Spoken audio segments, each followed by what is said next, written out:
உங்க வீட்டுல அடிக்கடி பவர் கட் பிரச்சனையா? அப்போ இன்வெர்டர் பொருத்தி பவர் கட் பிரச்சனையிலிருந்து மீளுங்க. மிஞ்சர் சுப்ரீம் பவருக்கு கால் செய்து உங்கள் வீட்டுல குறைந்த செலவுல இன்வெர்டர் பொருத்தி தடையில்லா மின்சாரத்தை பெற்றிடுங்க.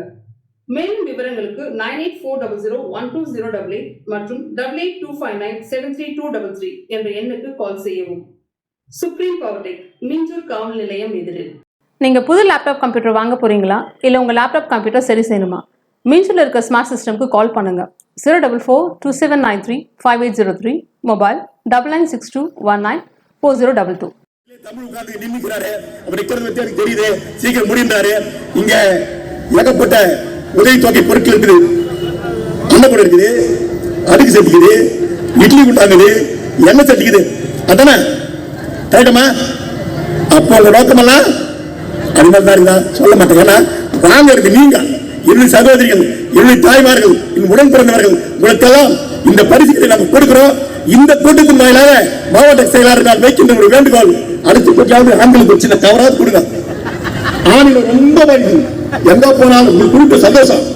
அங்க வந்தா தொடர் கொடுத்தாரு அத்திப்பட்ட வழிகளி அவருக்கு தலைவர் சேர்ந்து எங்க வந்தாலும் தாய்மார்களுக்கு எப்படி நாங்கள் சந்தோஷம், ஆண்களுக்கும் கொடுக்கிறோம். ஏனென்று சொன்னால் இந்த இயக்கத்தை இந்த அரசுக்கு பாதுகாப்பாக இருக்கின்ற தாய்மார்களுக்கு நாங்கள் பக்கபலமாக இருப்போம் என்று கூறி வாய்ப்பளித்த மாவட்ட கழகத்திற்கும் பேரு கழகத்திற்கும் நன்றி கூறி விடைபெறுகிறேன். நன்றி, வணக்கம்.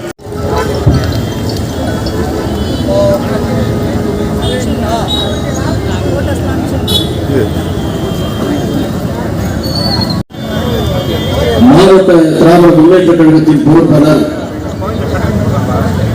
ஆற்றல்மிகு செயல் வீரர் அன்பு சகோதரர் MSK ரமேஷ் அவர்கள், அன்பிற்குரிய தலைமை கழக சொற்பொழிவாளர், 3 முறை சட்டமன்ற உறுப்பினர் கடலூர் புனியலி அவர்களே, மேடையிலே அமர்ந்து தலைவர்கள் சொல்லிக் கொள்வது ஒன்றுதான், இன்றைக்கு இந்த மண்ணையும் சரி மொழியையும் சரி யார் அடுத்த இந்த 10 ஆண்டுல அடுத்த 50 ஆண்டு காலத்துக்கு, இன்றைக்கு 10 ஆண்டுக்கு நம்முடைய முதலமைச்சர் காப்பாற்றிக்குவார், அடுத்த 50 ஆண்டுக்கு நம்முடைய உதயநிதி இருக்கிறார், அவர் காப்பாற்றுவார் என்று சொல்லி அவர்கள் செயல்பாட்டு அவருக்கு கொண்டு வந்த இந்த செயல் திட்டம் இன்றைக்கு கிட்டத்தட்ட 30 விழுக்காடு, அடுத்த 45 நாட்கள்ல 1 கோடி குடும்பங்களை சந்தித்து 2 கோடி உறுப்பினர்களை இந்த ஓரணியில் சேர்க்க வேண்டும் என்ற மிகப்பெரிய இலக்கு இன்றைக்கு தமிழ்நாட்டில் இல்ல, தென்னிந்தியாவில் இல்ல, ஏன் உலகத்திலேயே யாரும் செய்யாத ஒரு திட்டத்தை இன்றைக்கு நம்முடைய கழக தலைவர் அவர்கள் முன்னெடுத்திருக்கிறார். ஆகையால் எனக்கு முன்னால் மூர்த்தி அண்ணன் சொன்ன மாதிரிதான் 30% கண்டிப்பாக நம்ம தமிழ்நாட்டு மக்கள் அனைவரும் 40-50% இந்த ஊரணியில் திறந்துவார்கள் என்று கூறி எனக்கு பேச வாய்ப்பளித்த மகளிர் அணி சகோதரிகளே, உங்கள் அனைவரையும் திருவள்ளூர் கிழக்கு மாவட்டத்தின் சார்பில் என்னுடைய பணிவான வணக்கத்தை தெரிவித்துக் கொண்டு, இன்றைக்கு நம்மளுடைய கழகத்தினுடைய தலைவர் மாண்புமிகு முத்தமிழ் அறிஞர், மாண்புமிகு கழகத்தினுடைய தலைவர் அந்த தலைமை அவர்கள் ஓரணியில் தமிழ்நாடு என்ற தலைப்பில் நம்ம எல்லோரும் அந்தந்த பகுதிக்கு சென்று உறுப்பினர்கள் மட்டும் சேர்க்க அவர் நடத்தவில்லை. பாஜகவுடைய அரசு இன்றைக்கு மத்தியில் என்னென்ன தவறுகள் செய்கிறது, தமிழகத்தை எந்த அளவுக்கு வஞ்சிக்கக்கூடிய வகையில் இன்றைக்கு அதன் மூலமாகத்தான் இன்றைக்கு நம்முடைய உரணி தமிழ்நாடு என்ற தலைப்பில் இன்றைக்கு நம்முடைய கழக தலைவர் அந்த தளபதி அவர்கள் நாளை தினம் நேற்று தினம் ஆரம்பித்தார்கள். இன்றைக்கு பொதுக்கூட்டம், நாளைக்கு அந்தந்த பகுதியில் நம்முடைய உரணி தமிழ்நாடு என்ற தலைப்பில் அந்தந்த இல்லத்துக்கு சென்று மத்திய அரசுடைய தவறுகளை எடுத்து சொல்ல வேண்டும் என்று தான் இந்த உரணியுடைய தமிழ்நாடு என்ற திட்டம். ஏதோ நாங்கள் உறுப்பினர் சேர்க்கின்ற வகையில் சொன்னால் அவர் வீட்டு தேவை என்று அவர் இன்றைக்கு தமிழகத்தில் நம்முடைய மாணவர்களால் இன்றைக்கு பாதிக்கப்படுகிறார்கள். அதற்காகத்தான் இந்த போல ஒரு திட்டத்தை நம்முடைய கழகத்தினுடைய தலைவர் உங்களுக்கு நன்றாக தெரியும். ஆனால் இந்த பகுதியில் இருக்கின்ற பல தொழிற்சாலைகள் உருவாகியிருக்கிறது என்று சொன்னால் தோழர்கள், முத்தமிழறிஞர் கலைஞரின் உயிருக்கு மேலான உடன்பிறப்புகளாக எல்லோரும் ஆச்சரியப்படத்தக்க அளவிற்கு, வியக்கக்கூடிய அளவிற்கு இனமானத்தை காத்து, மண் உயர்வை காத்து, நம்முடைய தமிழ் இனத்தின் பாதுகாவலராக அனைவரும் திரும்பி பார்த்து வணக்கம் செய்யக்கூடிய அளவிற்கு தமிழனுக்கு பெருமையும் மரியாதையும் உருவாக்கி தந்திருக்கின்ற நம்முடைய கழகத்தினுடைய தலைவர் தமிழக முதல்வர் மாண்புமிகு ஆளுநர் தளபதி அவர்களுடைய உயிருக்கு நிகரான உத்தம உடன்பிறப்புகளே, அத்துணை பேருக்கினுடைய அன்பான வணக்கம். இந்த நிகழ்வு நீண்ட நேரம் நடந்து கொண்டிருந்தாலும், மழை பெய்தாலும் கூட, அடாது மழை பெய்தாலும் விடாத கழக பணி ஆற்றுகின்ற கழகத்தினுடைய ஆற்றல் மிகு தலைவர்கள், அருமை தோழர்கள் நிறைந்திருக்கிறீர்கள். உங்களை எல்லாம் பார்க்கின்ற பொழுது நீண்ட நெடிய நாட்களுக்கு முன்பு இந்த நகருக்கு நான் உரையாற்றிய நினைவெல்லாம் எனக்கு வருகிறது. பழைய முகங்களும் பழகிய முகங்களும், கருப்பு சிவப்பு கழகம், இதுதான் என் வாழ்க்கை. என்னுடைய வாழ்வு முடிகின்ற பொழுதும் கருப்பு சிவப்பு கொடி போட்டு என் உடல் எடுக்கப்படும். உயிருக்கு நிகராக இயக்கத்தை கருதுகின்ற காரணத்தால் தான் 75 ஆண்டுகளாக எவனாலும் அசைக்க முடியாத இயக்கமாக திராவிட முன்னேற்ற கழகம் தலைநிமிர்ந்திருக்கிறது. அப்படிப்பட்ட முன்னேற்ற கழகத்தில் உடன்பிறப்புகளாக இருக்கிற நாம் இன்றைக்கு நம்முடைய அன்பு தலைவர் உத்தரவிட்டு அதன் மூலமாக தமிழ்நாடு முழுவதும் நடக்க போவது. இது மூன்றும் நம்முடைய கையிலே. ஏற்கனவே இருந்தது, செய்து காட்டினோம். அன்று என்ன நிலைமை, அந்த நிலைமையிலிருந்து மாற்றியது யார்? எப்படிப்பட்ட சூழ்நிலையிலே நம்முடைய வாழ்க்கைகள் அமைந்தன? அருமை பெரியோர்களே, அன்பு நண்பர்களே, திராவிட முன்னேற்ற கழகத்தின் கூட்டம் என்பது வெறும் அரசியல் கூட்டம் என்று கருதி கொள்ளாதீர்கள். நம்முடைய எதிரிகள் அரசியல் எதிரிகளாக மட்டும் இல்லை, அரசியல் எதிரிகளாக தேர்தலிலே ஓட்டு கேட்டு வெற்றியா தோல்வியா என்று பார்த்து தோல்வி அடைந்துவிட்டு காணாமல் போய்விட்ட கதைகள் நமக்கு தெரியும். வென்றாலும் வெற்றி வாய்ப்பை இழந்தாலும் அசைக்க முடியாத கொள்கை உறுதியோடு பட்டொளி வீசி பறப்பது கருப்பு சிவப்பு கொடி மட்டும்தான் நண்பார். தமிழ்நாட்டின் அனைத்து பகுதிகளிலும் உதய சூரியனை எவனாலும் மறைக்க முடியாது, தலை நிமிர்ந்து ஒளி தருகிறது என்றால் என்ன காரணம் தெரியுமா? நடந்தது என்று சொன்னேனே, என்ன நடந்தது? நீ படிக்க கூடாது என்றார்கள், நீ போகக்கூடாது என்றார்கள், உனக்கு உரிமைகள் கிடையாது என்றார்கள். எதுவுமே இல்லை என்கின்ற பொழுது பெண்கள் வெளியில் வரக்கூடாது, பெண்களுக்கு கல்வி கிடையாது, பெண்கள் எங்கும் இருக்கக்கூடாது, அவர்கள் அடிமை வாழ்க்கை வாழ வேண்டும் என்ற ஒரு காலம். அந்த காலத்தை உடைத்தது இயக்கம் யார்? அந்த காலத்தை மாற்றியது யார்? நம்முடைய வீட்டு பிள்ளைகள் குடும்ப தொழிலை செய், குல தொழிலை செய், உனக்கு எதற்கு படிப்பு என்று நம்மை விரட்டி வைத்த அந்த காலம் நாம் பார்க்காததாக இருக்கலாம். ஆனால் அப்படிப்பட்ட அந்த காலத்தை உடைத்து தூளாக்கி தந்தை பெரியார், பேரறிஞர் அண்ணா, முத்தமிழறிஞர் கலைஞர், கருப்பு சிவப்பு திராவிட இயக்கம் நம்மை படிக்க வைத்தது, நம்மை நடமாட வைத்தது, நம்மை சட்டை போட வைத்தது, காலிலே செருப்பு போட வைத்தது. தெரியுமா? வேடிக்கை விளையாட்டு அல்ல. திமுகவிற்கு ஒருவன் ஓட்டு போடுகிறான் என்றால் அவன் அந்த இனத்தை இயக்கத்தை வாழ வைக்க போடுகிறான். உதய சூரியனுக்கு ஓட்டு போடுகிறான் என்றால் வெறும் தேர்தல் வெற்றி மட்டுமில்லை நண்பா, நம்முடைய வாரிசுகளுக்கு, நம்முடைய எதிர்காலத்திற்கு, நம்முடைய குடும்பத்திற்கு விளக்கேற்றுவதற்கு போடுகின்ற ஓட்டு தான் உதய சூரியனுக்கு போடுகிற ஓட்டு. அன்றைக்கு அனைத்தையும் செய்து காட்டினார்கள். உடைத்து தூளாக்கியது திராவிட இயக்கம். மறந்துவிடக் கூடாது. அந்த இயக்கத்தின் வழி உங்களுக்கு ஒன்றை சொல்ல விரும்புகிறேன்.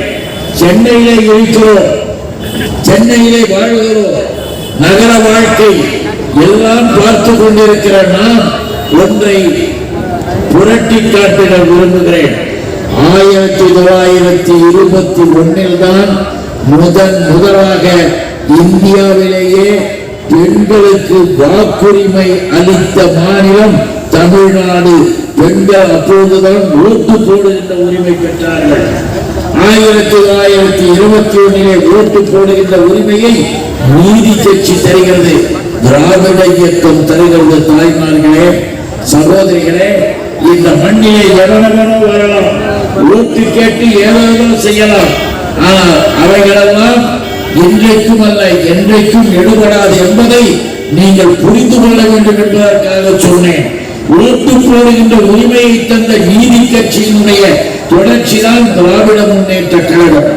அந்த திராவிட முன்னேற்ற கழகத்தின் கொள்கை லட்சியங்களை இன்றைக்கு நம்மை உலகம் முழுவதும் போற்றுகிறார்கள், பாராட்டுகிறார்கள் என்றால் மனிதநேயம் கொண்டதாக நாம் வாழ்கிறோம். மறந்து விடாதீர்கள். வெறும் அரசியல் பேச்சு மட்டும் பேசுவது என்பதல்ல. நாளைக்கும் இந்த கூட்டத்திலே கலந்து கொண்டவர்கள் மறக்க முடியாத அளவிற்கு பதிவாக உங்கள் மூளை திசுக்களிலே ஏற்றுக்கொள்ள வேண்டும். போகின்ற இடங்களிலே பிரச்சாரம் செய்வோம், பார்க்கின்ற இடங்களிலே பேசுவோம், நண்பர்களிடமும் பேசுவோம், சகோதரர்களிடமும் பேசுவோம். மறந்துவிடக் கூடாது. திமுக இருந்தால்தான் தமிழன் தலை நிமிர்ந்து நடப்பான். திமுக இருந்தால்தான் தாய்மார்களுக்கும் சகோதரிகளுக்கும் நல்வாழ்க்கை எதிர்காலம். திமுக இருந்தால்தான், திமுக ஆட்சியிலே இருந்தால்தான் திராவிட முன்னேற்ற கழகத்தின் மாசில்லா தலைவர் அண்ணன் தளபதி அவர்கள் முதல்வராக இருந்தால்தான் நம்முடைய எதிர்காலம் ஒளிவிட்டு பிரகாசிக்கும். அதை மறந்துவிடக் கூடாது என்பதற்காக சொல்லுகிறேன். அன்றைக்கு ஓட்டுரிமை அளித்தார்களே, எல்லோரும் நினைக்கலாம் ஏதோ பேசுகிறார்கள் என்பதற்காக நண்பர்களே, சமஸ்கிருதம் தெரிந்தவன் மட்டும்தான் MBBS படிக்க வேண்டும். சமஸ்கிருதம் தெரிந்தவன் மட்டும்தான் டாக்டர் ஆக வேண்டும். ஒரு சட்டமே வச்சிருந்தான் இந்த மண்ணில், இந்த மாநிலத்தில். அப்ப என்ன அர்த்தம்? யார் படிப்பது? நம்ம வீட்டு பிள்ளைகள் படிக்க கூடாதா? டாக்டர் ஆகக்கூடாதா? சமஸ்கிருதத்திற்கும் மருத்துவ கல்விக்கு என்ன தொடர்பு? நினைத்துப்பா. மந்திரம் பேசினார்களாம், தந்திரம் ஆடுகிறார்களாம். இதையெல்லாம் யார் மாற்றியது? யார் கேள்வி கேட்டது? உன் வீட்டின் பிள்ளைகளுக்கு ஒளிவிளக்கு தந்தது யார்? திமுக. கருப்பு சிவப்பு திராவிட கழகம். தந்தை பெரியார் கேள்வி கேட்டார், சமஸ்கிருதத்திற்கும் மருத்துவ கல்விக்கு என்னடா தொடர்பு என்றார். அப்ப ஒருத்தர் சொன்னா, யாரு இன்னைக்கு பேசுகிறார்களே நம்மை எதிர்த்து இப்பொழுதும் கூட்டம் போட்டு கத்துகிறார்களே சில பேர், அந்த எச்சு பூஜா போன்றவர்கள், RSS ரவியை போன்றவர்கள், அந்த பஜ்ரங்கல் கூட்டத்தை சேர்ந்த அந்த கொடுமைக்காரர்கள் அன்றைக்கும் என்ன சொன்னாங்க தெரியுமா? டாக்டருக்கு படிக்கணும்னா தனி அறிவு வேணியா, எங்க கூட்டு பிள்ளைகளுக்குலாம் இருக்கும், உங்களுக்கு கிடையாது சொன்னார்கள். அப்ப யார் பதில் சொன்னது தெரியுமா? தந்தை பெரியார் என்ன சொன்னார் தெரியுமா? காட்டு வீட்டிலும் களத்திலும் வயல்வெளியிலும் வேலை செஞ்சு வாடி போய் எங்க வீட்டு பிள்ளைங்க படுத்து கிடக்கலாம், அவனுக்கு படிக்கிற வாய்ப்பை கொடுத்து பார், பிறகு தெரியும் அவனுடைய அறிவும் ஆற்றலும் என்று பெரியார் சொல்ல, நம்முடைய சட்டத்தின் மூலமாக நீதி கட்சி ஆட்சியிலே அந்த இதை உடைத்து தூளாக்கி இனிமேல் எவர் வேண்டுமென்றாலும் படிக்கலாம் என்ற சட்டத்தை கொண்டு வந்த இயக்கம் திராவிட இயக்கம். மறந்து விடாதீர்கள். அப்புறம் பாத்தீங்கன்னா இப்ப என்ன தெரியுங்களா? உலகம் முழுவதும் நம்முடைய தமிழ்நாட்டு பிள்ளைகள் உலகம் முழுவதும் டாக்டராக, உலகம் முழுவதும் உயர்கல்வி படித்துவிட்டு தமிழ்நாட்டுக்காரன் தான் இருக்கான தவிர வடநாட்டிலே படித்தவர்களை இருப்பவர்கள் தான் காணாம். ஏன்? எங்க போச்சு தனி அறிவிங்க? அப்ப எங்க பிள்ளைகள் MBBS படிச்சது இல்ல, எங்க பொண்ணு படிச்சது இல்ல, எங்க பையன் படிச்சாங்க, இன்னைக்கு பெரிய டாக்டரா இருக்கான்னா இதற்கான என்ன காரணம்?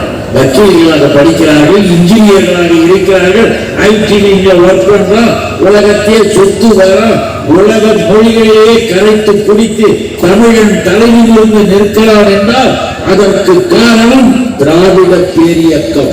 அந்த திராவிட இயக்கத்தில் இன்றைக்கு உயிரோட்டமாக இருப்பது யார்? நான் நடந்ததை சொன்னேன், நடக்கிறத சொல்றோம். யாராவது கற்பனை செஞ்சு பார்க்க முடியுமாமா? ஒரு நல்ல மனிதனாக, மனிதநேயம் உள்ளவராக பதவி ஏற்கின்ற பொழுதே என்ன சொன்னார்? நம்முடைய முதல்வர் அண்ணன் தளபதி ஆரியர் அண்ணன் தளபதி அவர்களை, என்னை போன்றவர்கள் பல பேர் இருப்பார்கள், நான் என் உயிரோடு கலந்த உத்தம தலைவராக கருதுவது தளபதியை. அப்படிப்பட்ட தலைவர் தளபதி பதவியேற்கும் போது என்ன சொன்னார்? பதவியேற்று விட்டு வருகின்ற போது, எனக்கு வாக்களித்தவர்களுக்கும் வாக்களிக்காதவர்களுக்கும் நான் உழைப்பேன். அதுதான் முக்கியம். அது இருக்க கருத்தில் இன்னொன்று என்ன சொன்னாரு? வாக்களித்தவன் மகிழ்ச்சி அடைவதை போல எனக்கு வாக்களிக்காதவன் இவருக்கு போய் ஓட்டு போடாமல் விட்டு விட்டோம் என்று வருத்தப்படக்கூடிய அளவிற்கு நான் என்னுடைய கடமையை செய்வேன் சொன்னது நம்முடைய தலைவர். அதனுடைய நிலை என்ன தெரியுமா? கற்பனை செய்து பார்க்க முடியுமா? கார்ல போறாரு, எத்தனையோ பேர் வருமா இன்னைக்கு கேள்வி கேட்கிறார்கள், கழகத்தை பார்த்து கேள்வி கேட்கிறார்கள், கூட்டம் போட்டு பேசுகின்ற எவனாக இருந்தாலும் சொல்லுகிறேன், அவன் அமித்ஷாவாக இருக்கலாம், மோடியாக இருக்கலாம், கேடியாக இருக்கலாம், இங்கே இருக்கக்கூடிய எடுபிடிகளாக இருக்கலாம், யாராக இருந்தாலும் இங்கேயே சொல்லுகிறேன், இந்த மீஞ்சூர் தோழர்களுக்கு மத்தியிலே இதே மேடையில நேரடியாக இன்றைக்கில்லை என்றைக்கு வேண்டும் என்றாலும் வாதம் புரிய வேண்டும் என்று சொன்னால் நான் வர தயாராக இருக்கிறேன். வாதத்திற்கு வருகிறாயா? உன் கட்சியும் உன் ஆட்சியும் உன் கதையும் பேசுவோமா? கூட்டம் போட்டு தளபதியை பற்றி பேசுகிறாயே, இரக்கமாக கொடுமைக்காரராக இருக்கிறீர்களே, அதற்காக சொல்லுகிறேன். அருமை நண்பர்களே, கார்ல போல நான் ரெண்டு விஷயத்தை சொல்றேன். சினிமா பார்க்கிற டைம், சீரியல் பார்க்கிற டைமா இருக்கலாம், இருந்தாலும் கூட உங்க மன திரையில ஒரு திரையில வைங்க. என்ன தெரியுமா? கார் போய்கிட்டே இருக்கு, பின்னால முக ஸ்டாலின் ஆட்சியில தூத்துக்குடியில ஸ்டெர்லைட் ஆலை, யார் தெரியுமா ஸ்டெர்லைட் ஆலை? அம்பானி, அதானி, அந்த கார்பரேட் கம்பெனிகளுக்கு சொந்தமான ஸ்டெர்லைட் ஆலை. அந்த ஸ்டெர்லைட் ஆலையில வருகிற புகை எல்லாம் தெரிஞ்சுக்கணும். சும்மா நம்ம பாட்டுக்கு திமுக கூட்டம்னா அண்ணா சொன்ன மாதிரி 4 விஷயங்களை மக்கள் தெரிந்து கொண்டு போகணும். இது திமுக கூட்டத்தில் ஒரு பாடம் நடத்துகிற இடமாகவே நாம சொல்றோம். வெறும் திட்டிவிட்டு போவதற்காக வரல. ஸ்டெர்லைட் ஆலையின் மூலமாக வந்த புகை அங்கிருந்த மக்களுக்கு புற்றுநோயை விளைவித்தது, கேன்சர் கொண்டு வந்தது. எல்லா இடத்திலும் புற்றுநோய் அதிகமாக. அந்த பையனுக்கும் 1000 தந்து நம் குடும்பத்தை வாழ வைக்கின்ற மாபெரும் தலைவர் முத்தமிழறிஞரின் திருமகன் நம்முடைய தலைவர் தளபதி. பெண்கள்கிட்ட குரல் வரணுமா? நீங்க கட்டுங்க, தலைவர் தளபதி, தலைவர் தளபதி. நன்றி. மாநில நிர்வாகிகளே, மாவட்ட கழக நிர்வாகிகளே, ஒன்றிய கழக நிர்வாகிகளே, பேரூர் கழக நிர்வாகிகளே, உள்ளாட்சி பிரதிநிதிகளே, அணிகளின் அமைப்பாளர்களே, பெரியவர்களே, தாய்மார்களே, வியாபாரி நண்பர்களே, பத்திரிகையாளர் தோழர்களே, இந்த கூட்டத்தில் கலந்து கொண்டு சிறப்பித்த உங்கள் அனைவருக்கும் எனது சார்பாகவும் திருவள்ளூர் கிழக்கு மாவட்ட சார்பாகவும் நெஞ்சார்ந்த நன்றியை தெரிவித்துக் கொள்கிறேன். நன்றி, நன்றி, நன்றி.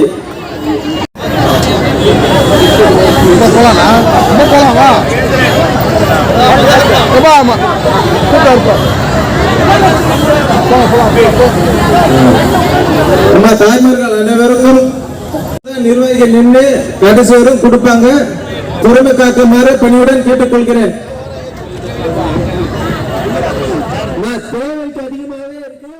நீங்க புது லேப்டாப் கம்ப்யூட்டர் வாங்க போறீங்களா? இல்ல உங்க லேப்டாப் கம்ப்யூட்டர் சரி செய்யணுமா? மீன்ஸ்ல இருக்க ஸ்மார்ட் சிஸ்டம்க்கு கால் பண்ணுங்க. 04427935803, மொபைல் 9962194022.